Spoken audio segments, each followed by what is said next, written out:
आओ आओ मेरी तीनों प्यारी बहू, आ जाओ। आस्था, रीना, काव्या, धीरे से इस कलश को गिराकर आगे बढ़ो। जी माँ जी। तीनों दाएं पैर से कलश गिराकर प्रवेश करती हैं। अरे माँ जी, ये पत्तों की साड़ी वाली दोनों हमारी जेठानियां हैं क्या? किसी आदिवासी से कम नहीं लग रही हैं।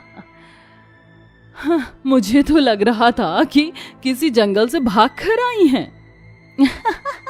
और हम तो दहेज में AC, cooler, sofa set, microwave लाए हैं। ये गरीब बहू तो कुछ नहीं लाई माँ जी। लहंगा भी अच्छा है, प्योर ओरिजिनल फ्लावर से जो बना है। हाँ दीदी, वही तो, ये गरीब है ना, मेरे बेटे को अपने प्यार के जाल में फंसा लिया, इसलिए दहेज लेकर नहीं आई, वरना मैं तो निकलवा लेती।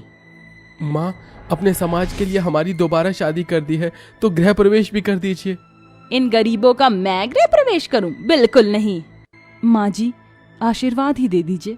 तभी वो अपनी दोनों बहू को आशीर्वाद देकर अपनी तीनों बहुओं को लेकर चली जाती है। अगले दिन दोनों बहू जल्दी उठकर घर की सारी जिम्मेदारी संभाल लेती हैं। वहीं तीनों काली बहू घोड़े बेचकर सोती हैं और काम में मदद भी नहीं करवाती हैं। आस्था, काव्या, मैंने और रानी ने खाना बना दिया है, तुम जरा टेबल पर ये खाना लगा दो। ओ हेलो जेठानी जी, हम यहाँ पर आपके इशारों पर नाचने नहीं आए हैं। इतना सारा दहेज दिया है, एक काम को हाथ नहीं लगाएंगे। सुन रही है ना माँ जी आप? हाँ मेरी बहू तो बिल्कुल ठीक कह रही है, इसलिए घर का सारा काम तुम दोनों ही करोगी। बस रीना, आस्था, काव्या, तुम आराम से खाने के लिए बैठ जाओ। फिर दोनों गरीब बहू खाना लगा देती हैं, जिसके बाद सास और तीनों बहुएं मिलकर उनके बने खाने की बुराई करके खाना बीच में छोड़कर चली जाती हैं। वक्त गुजरता है, घर का सारा काम दोनों गरीब बहुएं ही करती हैं। बार बार अंजना उन्हें गरीबी और दहेज के ताने देती है, वहीं तीनों काली बहू को अपने सर पर चढ़ा कर रखती है, घर का कोई काम नहीं करने देती है। ऐसे ही एक दिन, अरे रानी दीदी, ये आप कैसा पोछा लगा रही हैं? इतना गंदा, दोबारा से साफ करिए। अगर मैं यहाँ से फिसल जाती तो आपको छोड़ती नहीं। ठीक है, अच्छा हुआ तूने कह दिया, वरना मैं इसे चमक देती। माँ जी, ये जगह साफ थी, फिर भी मैं दोबारा कर रही हूँ। आखिर आप हमारे दहेज न देने से इतना मनमुटाव मन में लेकर क्यों बैठी हैं? क्यों आप हमें अभी तक नहीं अपना पा रही हैं? जो करना है कर लो, मैं तुम्हारे साथ ऐसा ही व्यवहार रखूंगी।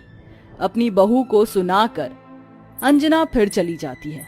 एक शाम सभी को पड़ोसन की पार्टी में जाना था। फिर तीनों बहू बहुत ज्यादा मेकअप करके तैयार हो जाती हैं।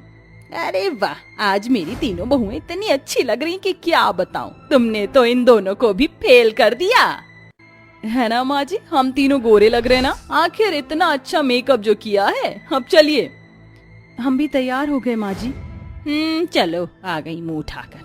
फिर पांचों बहू पार्टी में पहुंच जाती हैं, जहां पड़ोसन की बहू चार्ली तीनों को देखकर कहती है, अरे कुछ दिन पहले तो मैं तुम तीनों को एकदम काला कोयला देखा था, आज इतनी चमक कैसे रही हो? अच्छा एक्सपेंसिव मेकअप किया है, अमीर जो हो, बट मुझे देखो, नेचुरल ब्यूटी है कि लाइट मेकअप कुछ नहीं।